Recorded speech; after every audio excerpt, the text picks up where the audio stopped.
to everyone. Like I'm all for like letting people know what I think about particular things, but like if they're not even here, what's the fucking point? Gracias por la suscripción de regalo. Poggies.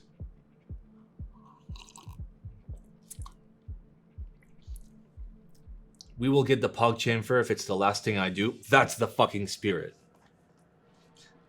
That is the spirit. All right, let's see if this thing is still hot. Okay, it's hot, but like I can like grasp it. And this part is fine. All right, so we need to clean this. If we look very closely, you guys are gonna learn with me. So the blockage is in here. You guys see that? Some sort of weird blockage. So if I use the pointy thing and I try to get it in the hole, like so, it doesn't go in. So something here is blocking it. So I'm gonna try and enter it from the rear, okay? The classic method of entering from the rear, we're gonna try that. Oh, and it works. It always fucking works.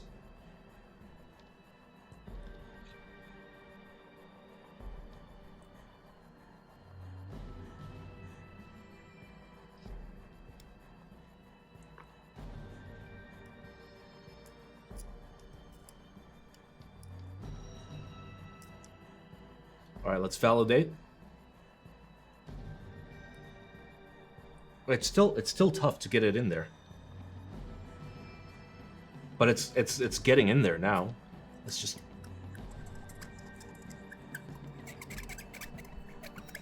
Ah, I just stabbed myself in the hand. Okay, that's probably gonna bleed.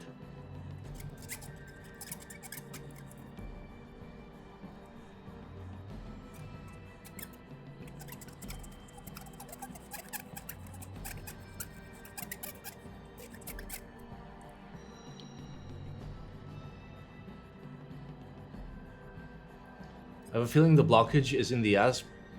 Prove me wrong since the solder hardened at the tip. Well, no, it's on the inside of the tip. Isn't bleeding against Twitch TOS? That's fucking racist.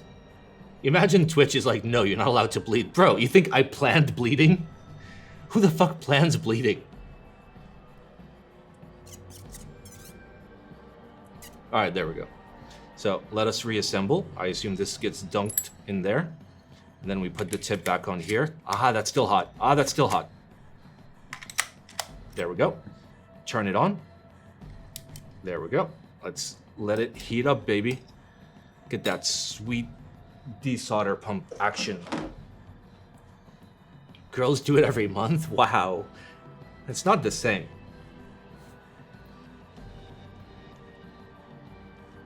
Simon, why do I like burning my hands so much?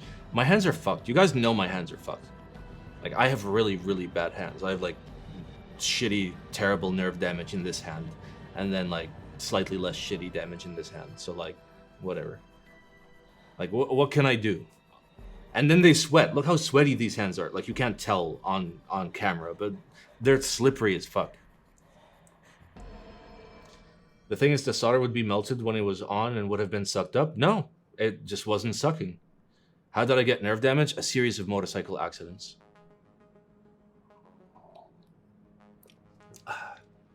And, like, honestly, like, the damage is here. But for some reason, I started mirroring the issues I have on my left hand with my right hand. So my left hand, I don't have good mobility on these 3 fingers. And I don't have, like, any mobility, like, at all with the hand. Like, I can't control this hand the way my brain wants me to control it. So I type with just this finger, and then I started mirroring it on my right hand because I don't know why. Do I still ride motorcycles? No, but I will resume soon. I live in a country where it's like 130 degrees out, so.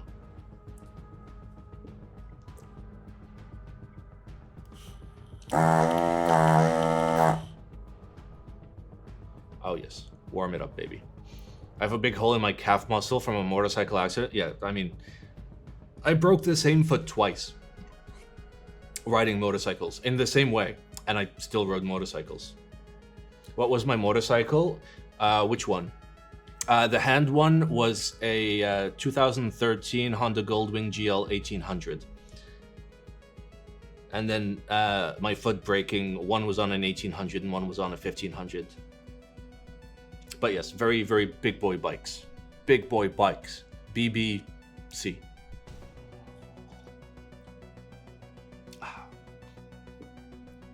I mean, to be fair, like, I only had those accidents because I was drunk. So, yeah.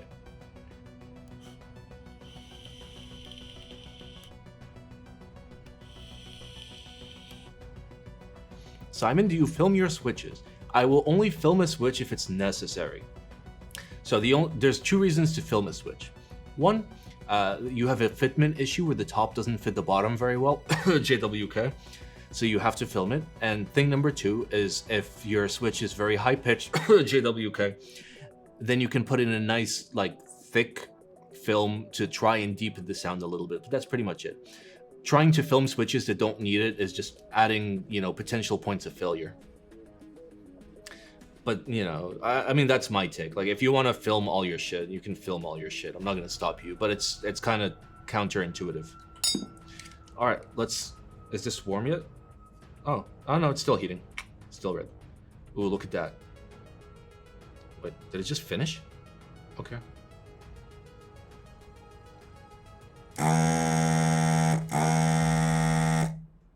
Ooh, okay, that's a lot better. That is significantly better. Hold up your PCB? No, it's fine.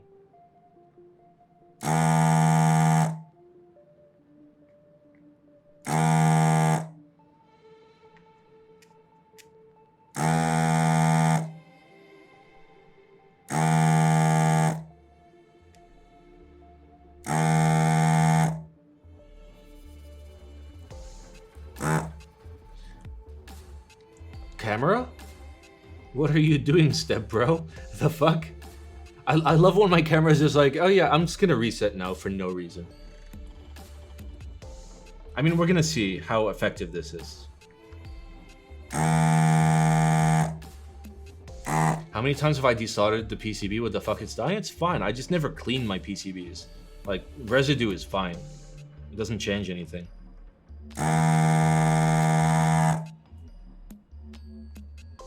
No, it's doing decent. It's doing relatively decent. Do I miss the big black? No, I don't.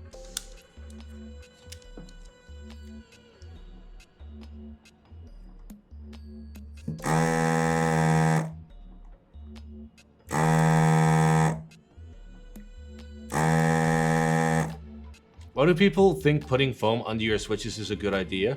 Because people have nothing better to do and think that any mod that they do to their keyboard is somehow going to improve it, when the majority of the time it's a complete waste of time, money, and effort, and completely destroys every semblance of normalcy in keyboards. That's why.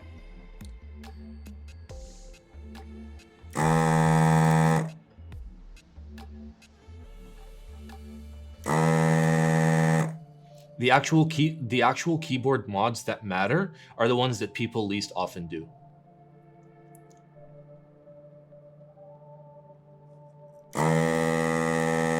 Like, the most important thing you can do for an entire keyboard is, one, build it very well, and two, swap your springs. You do those two things and you will have a fantastic keyboard. You don't even have to lube or mod.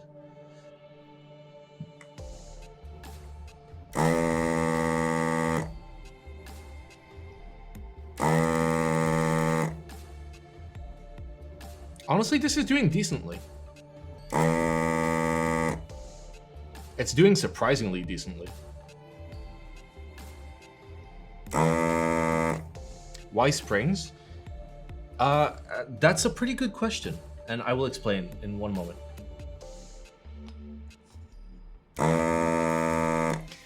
So the way that the way that, like, our hands work when we're typing is, once you're actually typing, not like testing a keyboard, once you're actually typing, you don't really realize or like commit to your mind how smooth the switches are. What you commit to mind is how it feels to press the switch down.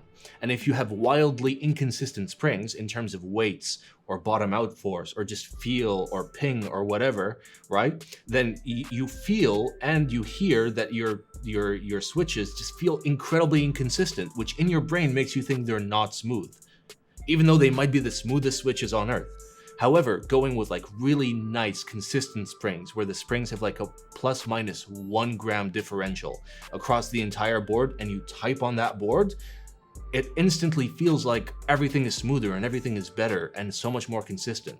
The benefits that you get from swapping to a nice consistent spring is like 10 times the benefit in terms of feel than lubing a switch.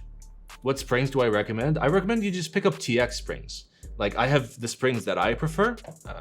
Wait, where's my flex?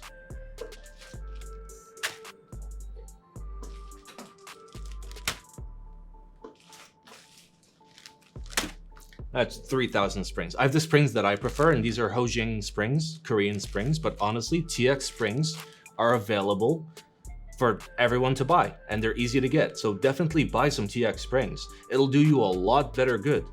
What's the best place? In EU. Use an EU vendor. I'm certain they have TX springs.